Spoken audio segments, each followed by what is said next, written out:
Well, good morning, everybody. It is probably about 2 a.m. We have left Hiker Town. We had kind of an evening siesta, I guess you could call it. Centipede put a tent up in the back of the property, and we had a few hours sleeping there. Kind of got up, woke up at about midnight. Started walking just after 1 a.m. and we're just on the edge of the aqueduct. It's pointless trying to show you, but just to our left hand side there is the open aqueduct. It's basically just like a huge concrete trough full of water, and then shortly it turns into an underground concrete trough full of water. We've just noticed, or Centipede's just noticed, the moon has come up on the horizon, which again, oh, actually, you might be able to see that. You can zoom in a bit. No, I can't zoom on low light mode. That's a bit annoying. But yeah, you can see that, and hopefully we'll see a little bit more of that. It's very nice. Nice orangey colour. We've already seen some wildlife. And just as I'd said that, there was another one to the side of me. These little kind of like, I'd say they're like halfway between a mouse and a rat, size-wise. But there's a lot of those things around. And a couple of little bunny rabbits as well, hopping around on this path.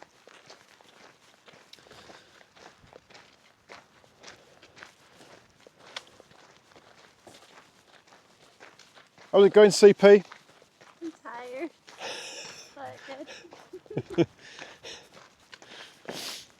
She's always tired, but don't tell her I said that. We're a little bit not worried, but we just don't know how long our head torches are going to last. They aren't battery ones, they're rechargeable ones. We do have power banks with us that are full up, but obviously a little bit of an inconvenience, so we kind of been using one, then switching it off and using the other one, taking it in turns basically. Apart from when I'm filming, like now, and we've got them both on.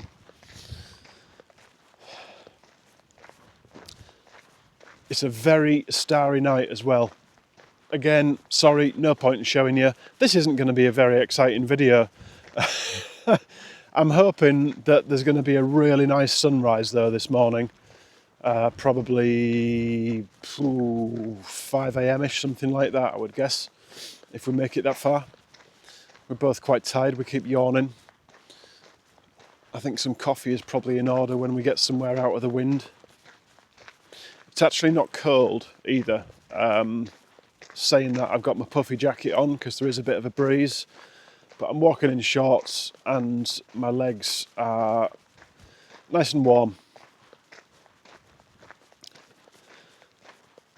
Anyway, I'm going to have some food because I'm absolutely starving.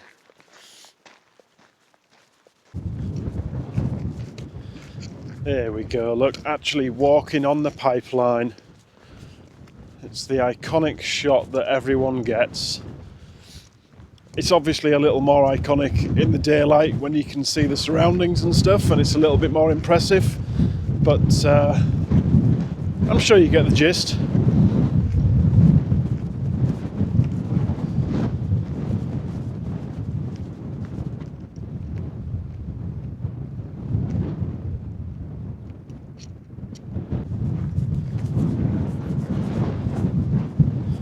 That's maybe a little bit more impressive. I've put the head torch on the brightest setting.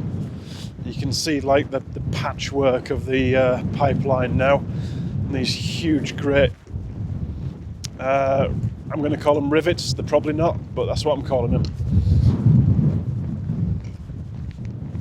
Actually feel those quite sharply through my shoes. Speaking of shoes, I have just today ordered a brand new pair to be delivered to Ridgecrest in maybe about,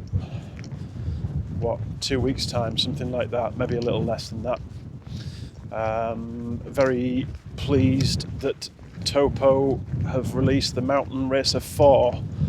If you've seen any of my previous videos before the PCT ones, you'll know that I'm a massive Topo fanboy and I love the Mountain Racer 3. That's what I've been wearing so far. 500 miles on them now. They're getting a little bit long in the tooth, lacking a bit of tread. So time to get replaced. So the Mountain Racer 4 that's just been released, they're coming out to me. And I'm actually really excited to be testing them out. I think it's going to be a good trial for those in the Sierras.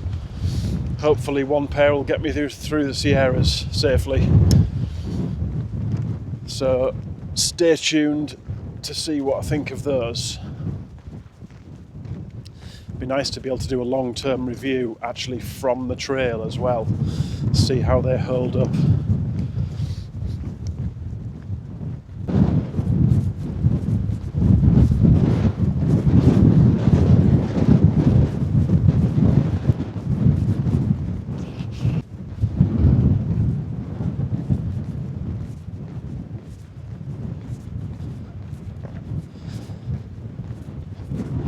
Unfortunately, the locals will curse us because we're setting off all the dogs barking. There's some properties down the side of the pipeline here, and our four-legged friends are having a good bark when we go past.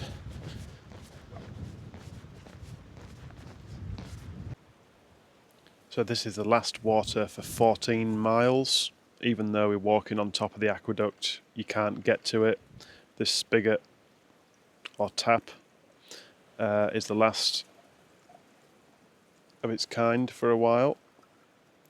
And then it's right outside somebody's house, and they've put these little lights and benches here for people to sit on under the shady tree as well, which would be absolutely beautiful. And then they've also got this here. There's a guest book there inside the mailbox that you can sign. And we have just done that. It's quite funny looking at all the names. Bigfoot. Ah, right, okay. Bigfoot was the guy that gave me a ride earlier. So he's on his merry way across the aqueduct. Looks like there's quite a few people doing it tonight as well.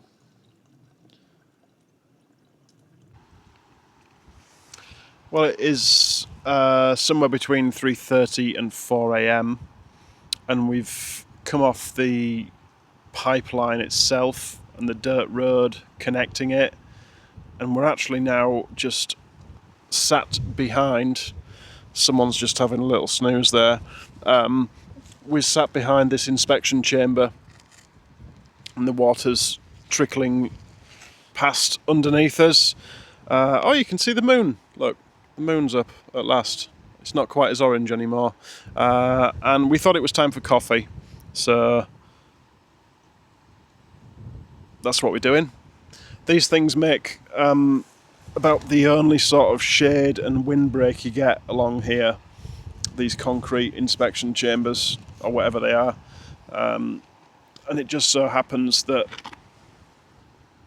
the wind is coming precisely from that direction, so it's blocking it really nicely. Nice view, isn't it?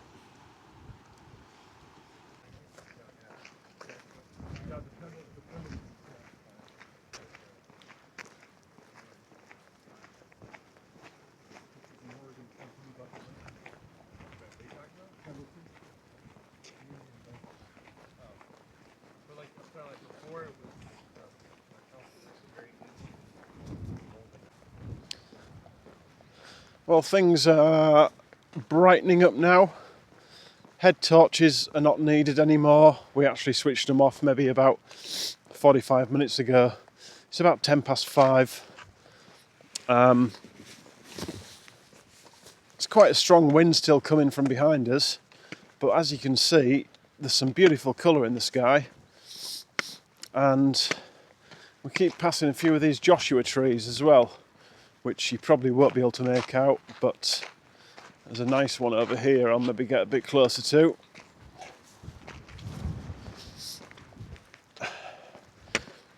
Kind of get a shot of it against the horizon. Probably got about half an hour till sunrise, I think. I think it was about 5:48, something like that it was supposed to be.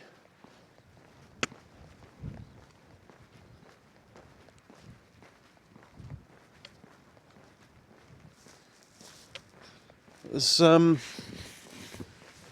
like buildings all over, just dotted about. Like over here you've got just some random shipping containers, and some sheds and things like that.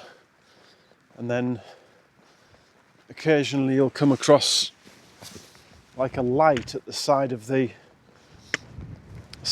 concrete thing we're walking on, and it's someone's driveway.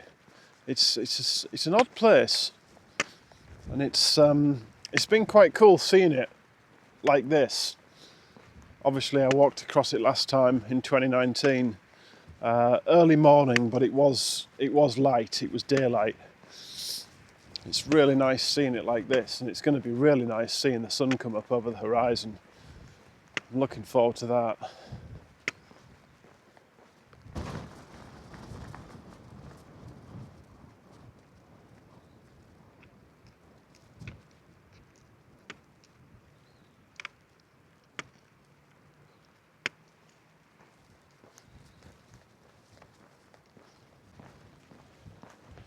There are so many Joshua trees.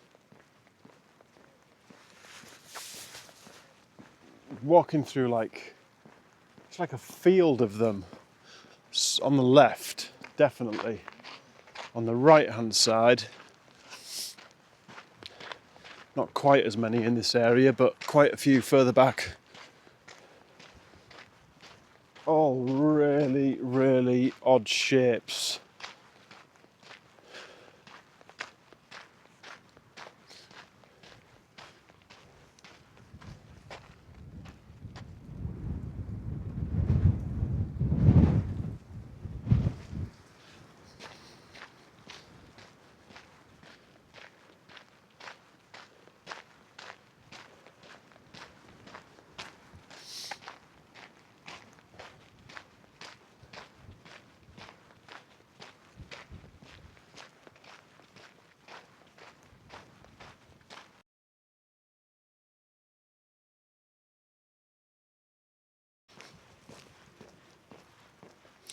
Well, unfortunately, I was in a very poor position for the sunrise. So I was hoping to get a decent time lapse of it, and it didn't really happen, which is a little disappointing. But I'm sure there will be other sunrises. Still very nice.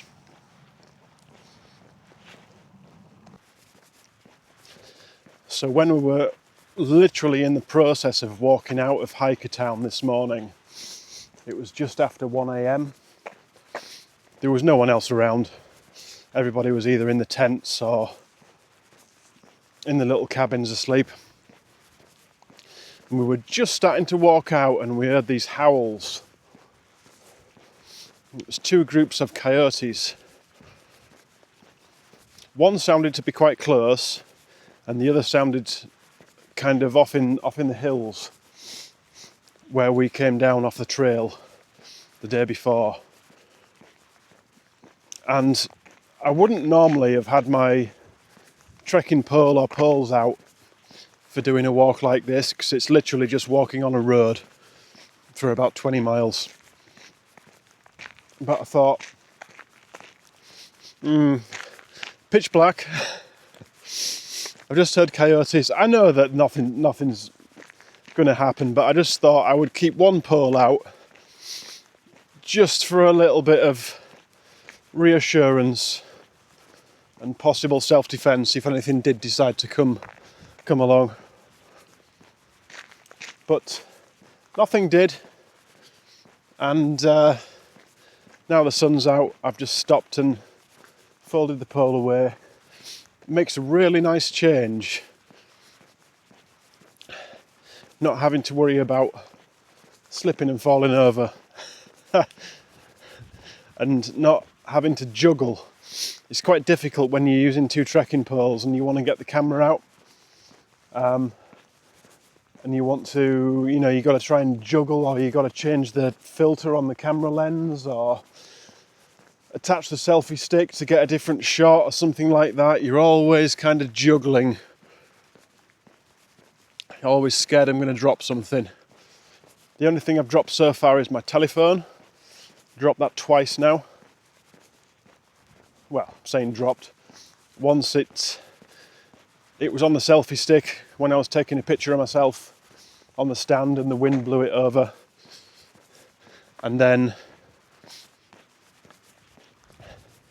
the other day, that real rainy, foggy day, I just took it out of the pouch on my shoulder strap, and it was like my fingers just stopped working, and it literally just fell out my hands onto the ground and went down the embankment. Got it back, wasn't damaged, but yeah, these things happen. Look at all these Joshua trees in here.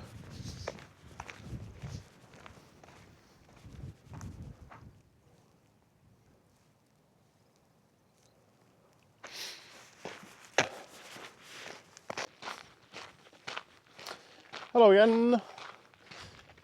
Mile 528.7. It's about 10 past 7. Tuesday morning. And it's nice. I'm not going to complain. It's nice. But blooming heck does it go on.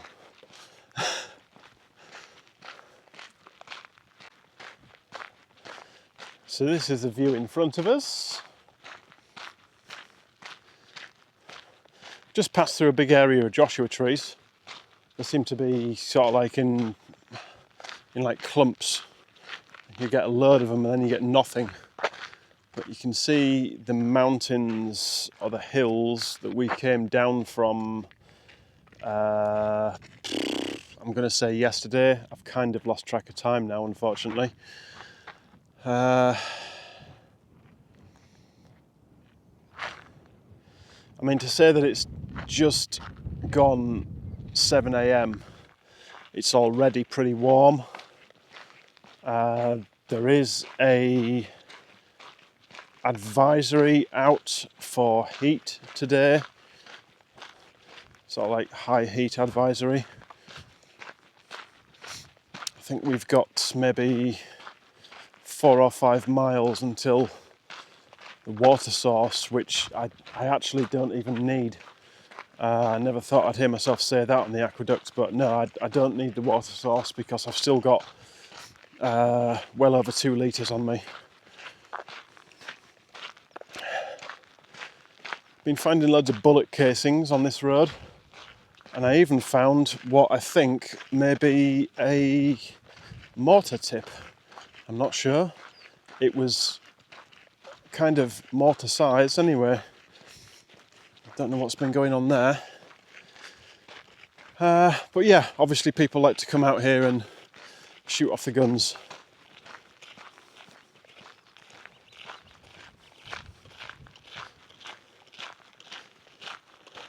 And not too long since, I suddenly remembered that I had 1 avocado left in my bag. So that cheered me up no end, because I'm not a huge fan of the tuna packets anymore, if I'm being completely honest. So an avocado for lunch will be a very nice treat today.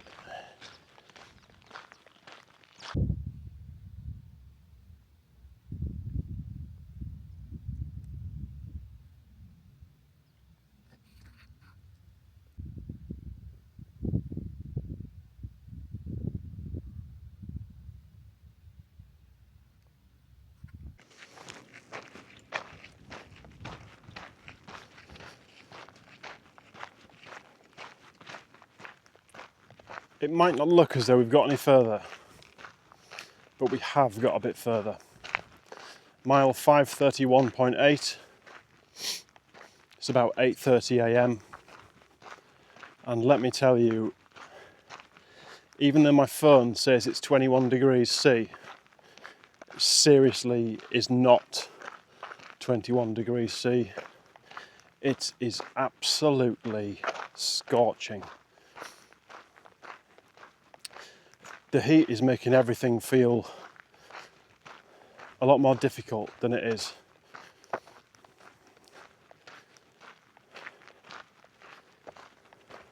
In hindsight, we should have set off earlier to cross this, but we were tired, so we didn't.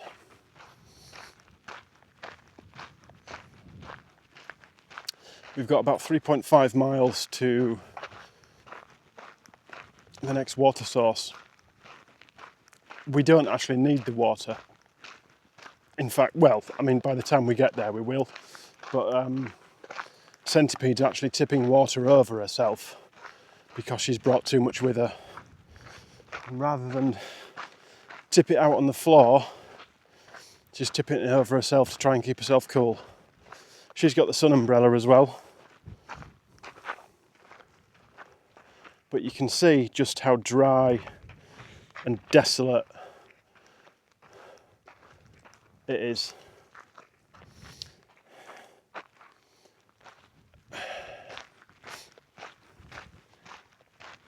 Just looking up in the sky and I can't see a single cloud. If it's like this now at 8:30 a.m, I hate to think what it's going to be like at lunchtime or in the early afternoon.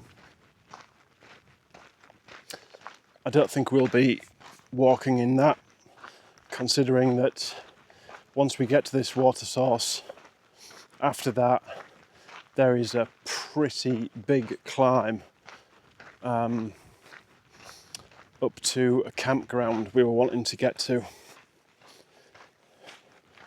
which has water.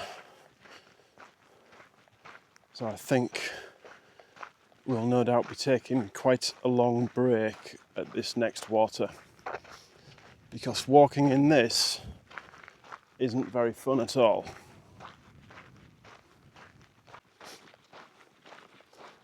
Well, it's about 10 a.m. now and it's almost unbearable, the heat. Just coming into this little collection of wind turbines that you may be able to make out. There's a few of them turning and quite a few that aren't turning on that side there.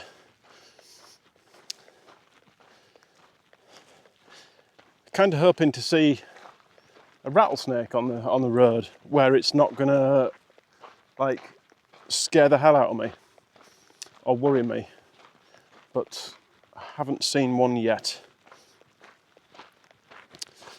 We've not got a great deal further than we were before because we sat underneath a Joshua tree. It was a really nice one by the side of the road and basically fell asleep in the shade for about half an hour. It was quite nice, not gonna lie. I also mentioned yesterday, I think it was yesterday, that I'd got the pair of new shoes ordered, the Mountain Racer 4s. At the same time, I also ordered myself a bear can from REI. So there's certain areas of the trail you've got to carry a bear canister to put your food and smelly items in. Anything that produces an odour that might attract bears. And then you store that canister away from where you're camped on an evening. If you're found without one, where they're deemed necessary, you will get ejected from the trail by a ranger. I've seen that happen before. Anyway, I ordered one at the same time I ordered my shoes yesterday, and I ordered one from REI, and then I got an email back to say my payment had been declined. I've not run out of money yet. It was just basically it didn't like PayPal, so I had to ring them today which I've just done. They're really good customer service, actually. The lady I spoke to was really nice. Straight down to business, friendly. Got my bear can, and the good news is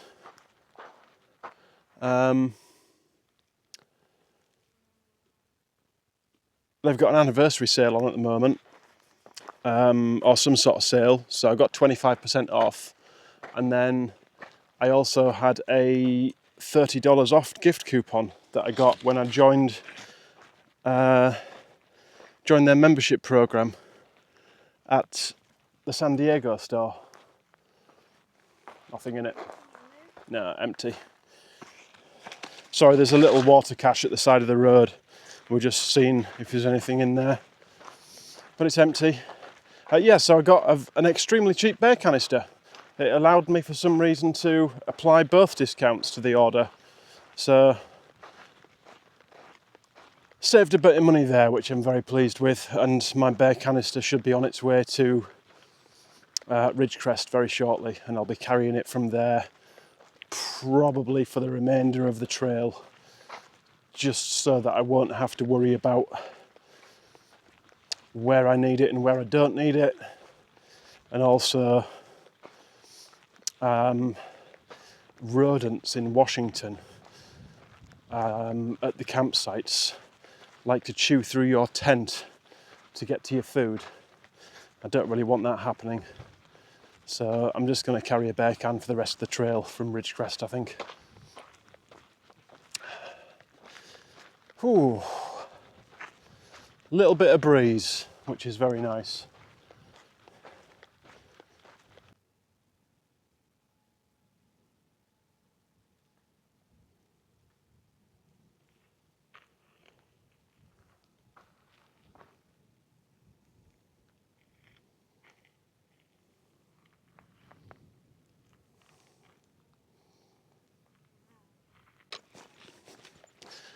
Mile 533.8, and we are approaching one of the wind farms in the area. We're also 1 mile away from the water source, the faucet that has been turned on for hikers or left on for hikers. I should actually check. I'm not sure if you're supposed to filter the water before you drink it. Do you know if you're supposed to filter the water before you drink it from the faucet? I'm going to. All right. Centipede's going to. I might just live on the edge. Just don't know. But yeah, it's a nice view, isn't it? It's quite impressive with all these turbines. Going to be seeing a lot more of them in the next couple of days as we head towards Tehachapi.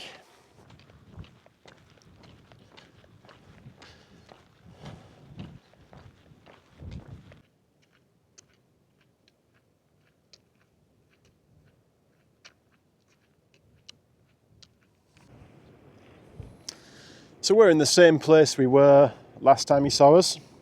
It's now 4:05. It's basically been too hot to do anything. It's been too hot to hike, and certainly too hot to hike up this next 6 mile uphill that we've got to do. So what we've done is we've been underneath that bridge there in the shade. We've had our lunch, talking to another hiker called Tripod. He's a cool guy. We've had a little nap, some more food, some drink, had a little plan.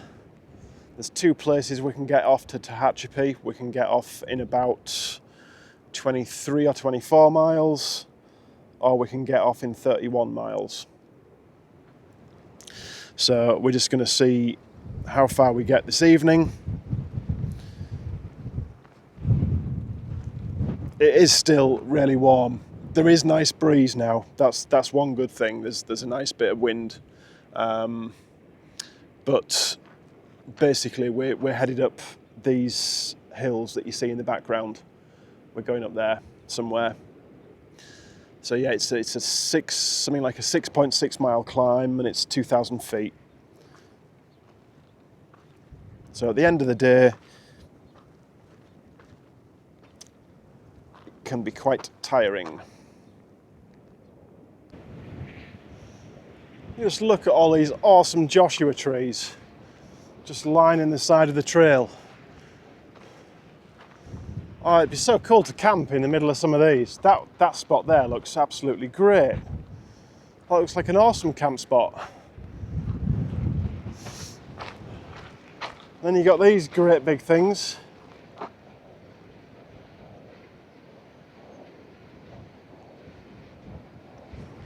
I hope you can hear the noise they're making, because it's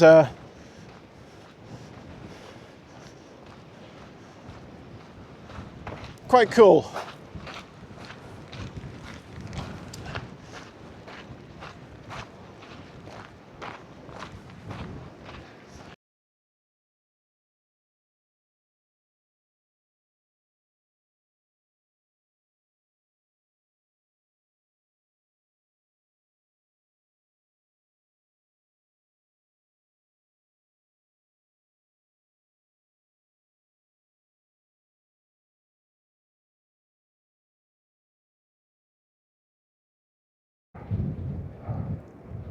Well, we're at mile 538.2, and you can see the extent of this wind farm going all the way down the hillside.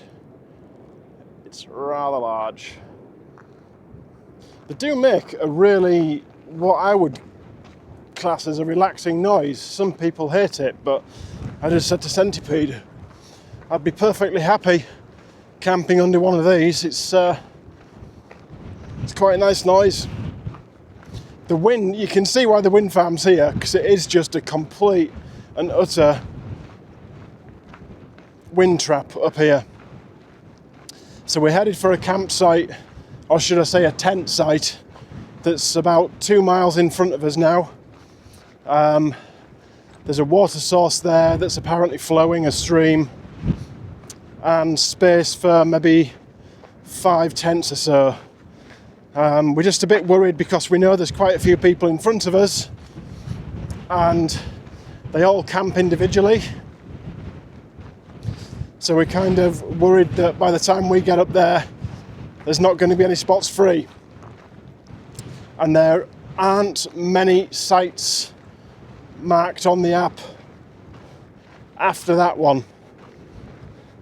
When I say not many, I think there's probably one. And all the comments say that it is extremely windy and unprotected. So keep your fingers crossed for us.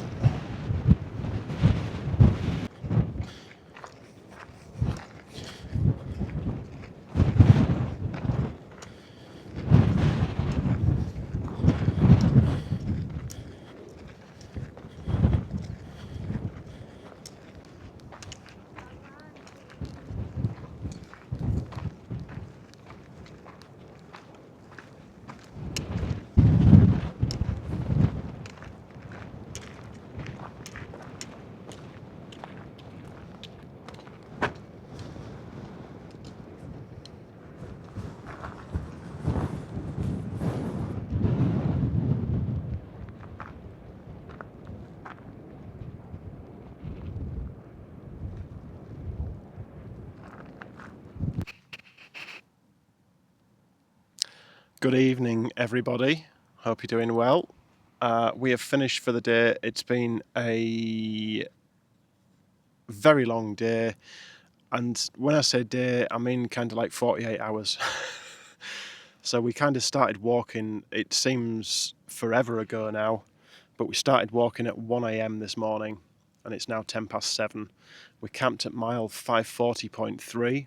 She's just like 1.5 miles-ish short of the site we were aiming for with the water. Basically, we came past this site, and there's 2 nice flat spots that are pretty protected out of the wind. And as I said before, we knew there was a lot of people in front of us and only so many spots at the next site. So rather than chance going up there and not getting a spot, we took these, which has worked out quite well because it's quite nice and sheltered down in this little valley at the moment. And I've got a really nice view of some windmills, which, no, I am genuinely, I do quite like it. It's nice. I'll show you. That's obviously not a windmill, that's Centipede. In her duplex behind the big juniper bush there. And then we've got the view down here, just down the valley. And the wind turbines. And just behind me, if I can spin round that far, I might not be able to. That's the trail, literally the trail's right next to my tent. Don't mind too much. And then just as we were setting the tents up, there were 4 deer poking around just on the hillside there. So it's a nice little spot. There's another tent spot there in case someone else decides to turn up. Might get a neighbour. But we've done extremely well the last few days. Very pleased with the progress. We've discovered there's 2 places we can get off the trail to go to Tehachapi, and one of them is about 7 or 8 miles before the other one. So there's a good chance we'll hit that tomorrow, and we may go into Tehachapi early and have an extra night there just to chill out, because we are both pretty shattered, to be honest with you. Centipede's got another appointment with Blaze, the physio. She's now in Tehachapi. She's got an appointment with her on Friday. It is at the moment, what day is it? I'm pretty sure it's Tuesday today. Tuesday? Tuesday today? Yep, apparently it is Tuesday today. That's good. So yeah, that's the state of play at the moment. Very much looking forward to Tehachapi. It's a nice little town. There's a beautiful little bakery there that I've not shut up about to Centipede. Obviously there's stores there that also sell ice cream. That will be happening probably more than once or twice. Seems to be my new addiction in towns. Anyway, folks, I am going to eat something because I don't think I've had what I would class as a meal for about 48 hours. So I'm basically going to eat almost everything I've got left in my bag. Take care of yourselves, folks, and hopefully see you on the next video.